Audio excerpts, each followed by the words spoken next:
Hi, this is Chris Burton with Newfangled Opera, and I'm here today talking with John Bilotta, composer of Quantum Mechanic, a piece that we'll be performing here in June. How are you today? I'm fine, thank you. Good, good. I was wanting to start out this interview, if you could tell us a little bit about yourself, a little bit about how you became interested in composition and where you came from musically. Well, actually, it started in earnest when I was in the seventh grade. We were having a music appreciation class for one semester, and I suddenly just realized that the music I bet I most liked was the serious music that we were hearing in class, and I'd already been studying music and taking lessons from an earlier age anyway, so it wasn't something new to me, but I suddenly realized I really had this great urge to write. And so I started writing all kinds of strange little things that, a 12-year-old would write. And, and I spent a lot of time in the library reading up on all the technical issues associated with writing music and how to prepare scores and studying scores and listening to recordings. And by the eighth grade, I showed up at school one day with a four-movement sonata for four pianos. Oh, wow. And I showed it to my English teacher because for some reason, we've been discussing literature and music. So I brought it in and I just showed it to her. It's kind of an odd thing to do. In retrospect, I don't know where I got the nerve to do it, but I did. And she looked at it, she said, "Oh, this is very interesting. Can I take this for a day or two and look at it?" And I said, "Sure." And a few days later, the English class starts and she announces that we're all going off to the music room. And so we got to the music room and there was the music teacher with three piano students and four pianos. And they sight read that score. It was a shock. And it was the end of my career as a normal eighth grade student. After that, I was just the very odd person that people would point at as I went down the hall. But I had always had a strong interest in composing. I studied more. I did a lot of studying on my own.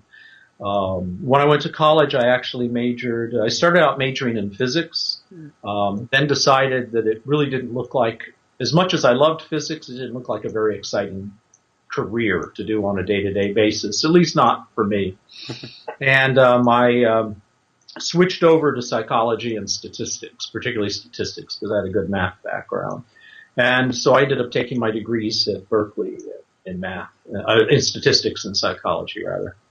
And when I finished there, then I went to the San Francisco Music and Arts Institute. It was one of the two conservatories in the city, and started taking formal lessons for the first time. And did it for 5 years, and then from then on, it was just write pieces, circulate them, hope to get them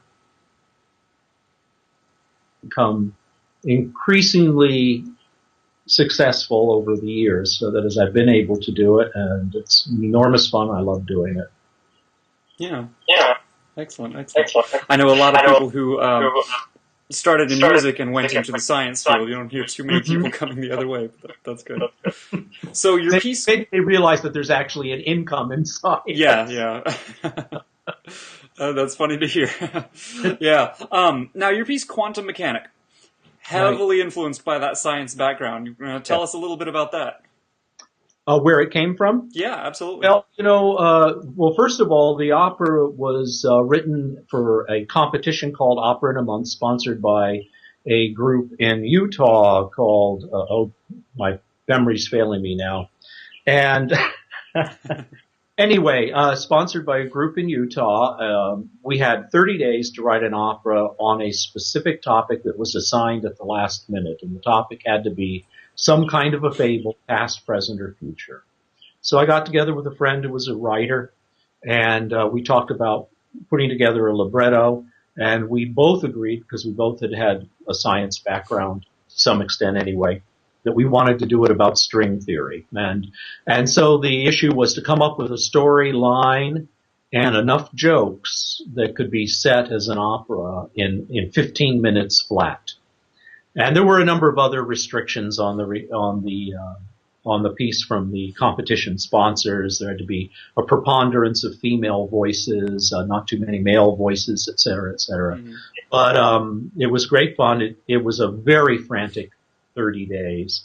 The librettist, John McGrew, would churn out a couple of pages of libretto for me, and I would start writing the music.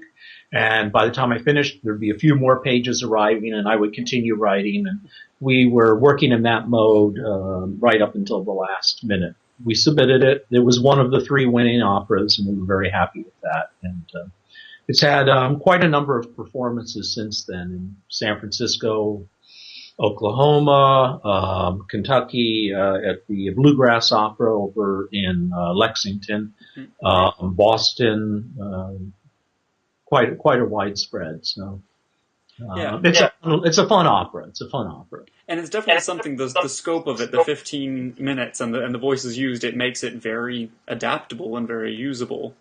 Yes, one of the ideas that we had in mind was that it be learnable and performable within 1 semester by a college music department.